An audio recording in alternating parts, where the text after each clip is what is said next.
Session 374, Chapter 3, Verse 37.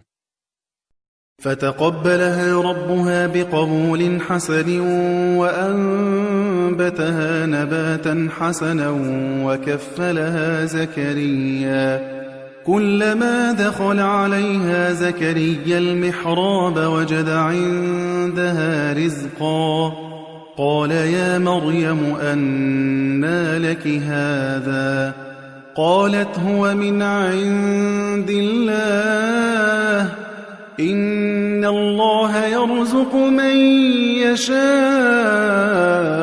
بغير حساب.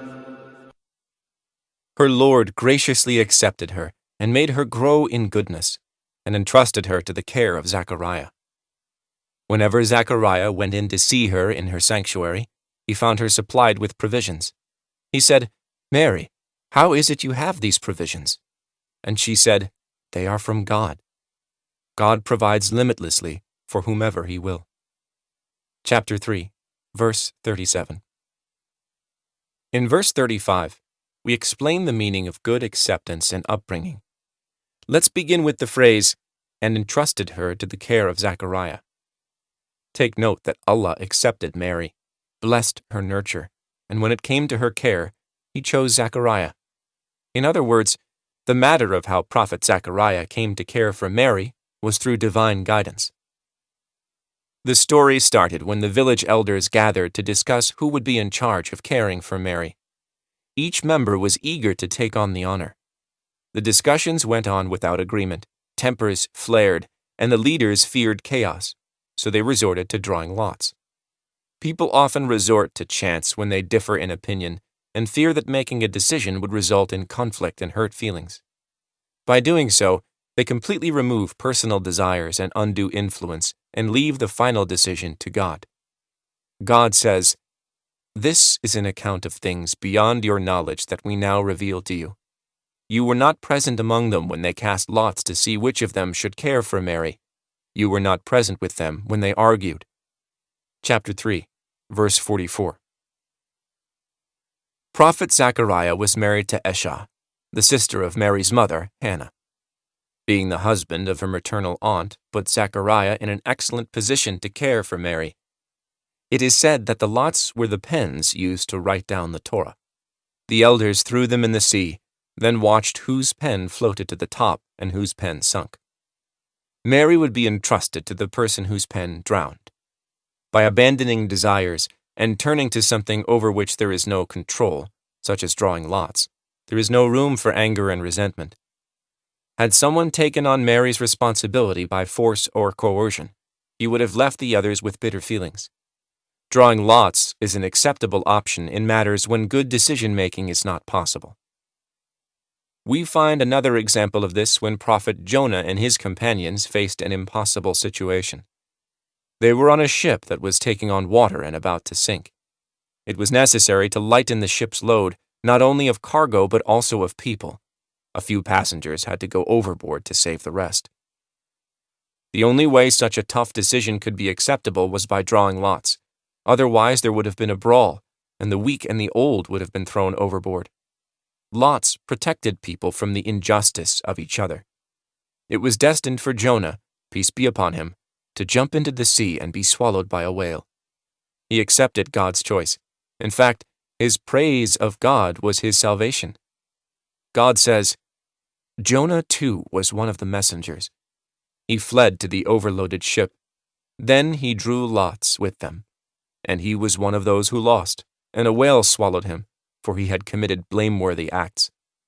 Had it not been that he was one who always glorified God, he would have stayed in its belly until the day when all are raised up." Chapter 37, verses 139 through 144. Thus, we understand that Zachariah's guardianship was God's choice. He says, "Her Lord graciously accepted her and made her grow in goodness and entrusted her to the care of Zachariah." The verb entrusted is translated from the Arabic origin kafalaha.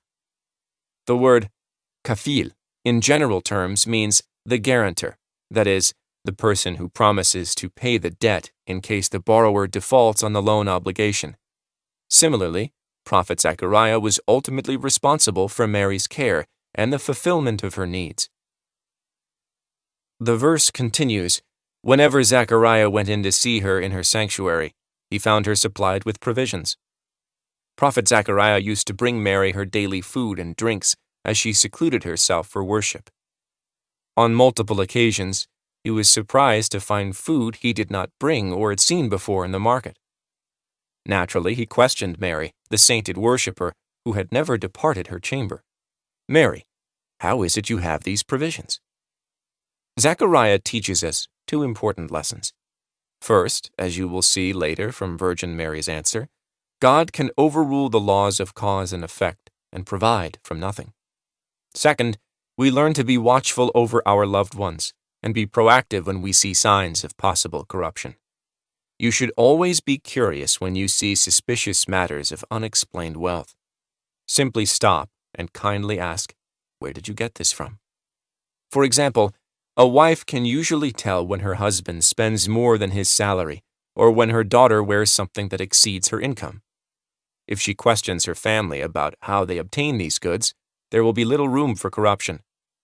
The question, "Where did you get this from?" is a shield that protects the family's morals.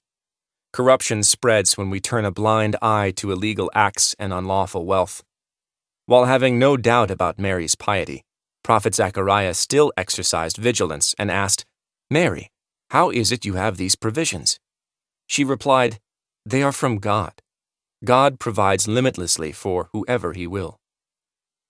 As a last note, the word sanctuary is translated from the Arabic origin al-mihrab, which refers to places of worship or the area where the imam stands in the mosque. It also describes a room that is accessed through a staircase. You can see an example of its use in the following verse. They made for him whatever he wished, sanctuaries and figures of inanimate objects and carvings, as well as basins like ponds and boilers built into the ground. Work, O family of David, in thankfulness to me.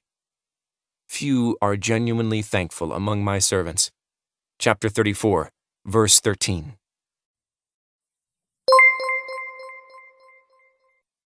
The prophet, peace be upon him, said, "Convey my teachings to the people, even if it is only a single verse." Please take a moment to subscribe and to share with your family and friends. Visit us at www.qurangarden.com.